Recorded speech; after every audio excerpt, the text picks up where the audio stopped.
Question number 11 है 2C का। इसको हमें सिंप्लीफाई करना है, -4 इसको डिवाइड करना है -2/5 से। जब भी हम डिवीजन का साइन मल्टीप्लिकेशन के साइन में हम बदलते हैं तो ये वाला जो साइड है वो हम इसको उल्टा लेते हैं, रिवर्स कर लेते हैं। नीचे वाला ऊपर आ जाएगा और ऊपर वाला नीचे आ जाएगा। लाइक अगर A है और अगर ये डिवाइड हो रहा है B से तो मैं इसको लिख सकती हूँ A असल में मल्टीप्लाई हो रहा है 1/B से। देखे ना, अगर इसको मैं अब इस तरह से मल्टीप्लाई कर रहा हूँ, असल में ये क्या चीज बन रही है, A डिवाइडेड बाय B। ठीक है, और यहाँ पे भी अगर मैं देखूं तो ये A डिवाइडेड बाय B ही बन रहा है। A multiply with 1 which is equal to A और डिवाइजर क्या है इसका B। तो ये दोनों चीजें सेम है। अगर तो मैंने मल्टीप्लिकेशन डिवीजन के साइन को मल्टीप्लिकेशन में चेंज करना है तो मैं इस वाली साइड को मैं इसको रिवर्स कर लूंगी। ठीक है, उल्टा लूंगी मैं इसको। ठीक है, अब यहाँ पर हमारे पास क्या है -4। अब ये डिवीजन के साइन को मैं मल्टीप्लिकेशन में चेंज कर लूंगी तो मेरे पास ऊपर क्या आ गया 5/2 है। तो -2 वही बात है, मैं -5 कर लेती हूँ, नीचे 2 लिख लेती हूँ। मैंने इसको इस फ्रैक्शन को स्टैंडर्ड फॉर्म में लिख लिया है। ठीक है, माइनस ऊपर हो या नीचे हो आंसर में बिल्कुल भी फर्क नहीं आएगा। ठीक है, अब यहाँ पर मैं देखती हूँ कि ये कटिंग हो रही है, क्रॉस कटिंग कर सकती हूँ और ऊपर नीचे कट कर सकती हूँ। 2 1 time is 2 and 2 2 time is 4। तो ये माइनस का साइन साथ है। -2 multiply with -5 which is equal to +10 और नीचे इसके डिवाइजर में तो 1 था, 10/1 विच इज इक्वल टू 10 और ये इसका आंसर आ गया। ठीक है, अब ये पार्ट 2 है इसका। पार्ट 2 में क्या है, 15/7 मल्टीप्लाई डिवाइड बाय -5/14 है।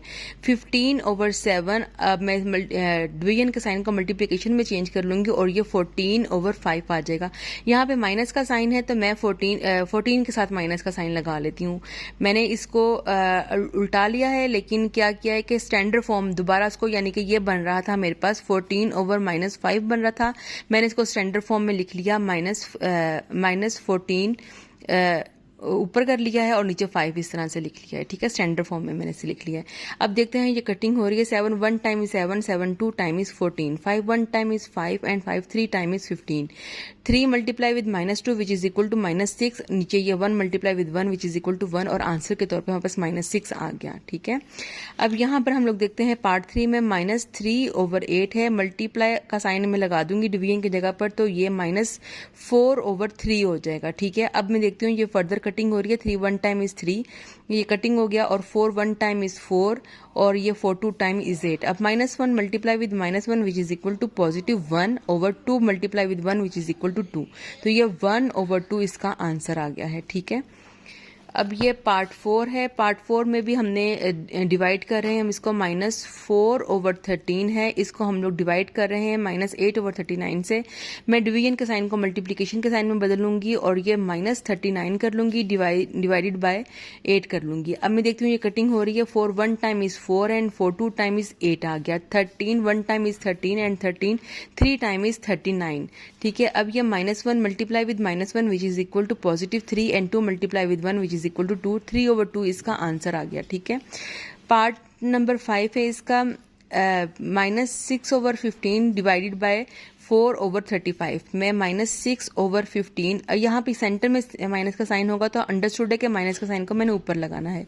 -6/15 मल्टीप्लाई विद 35/4 आ जाएगा। अब ये 2 के टेबल पे कट हो रहा है। 2 2 time is 2 and 2 3 time is 6।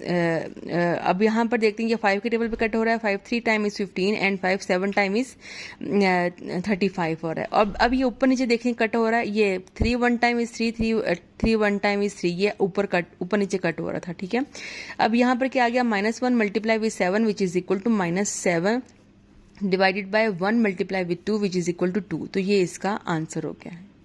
ठीक है।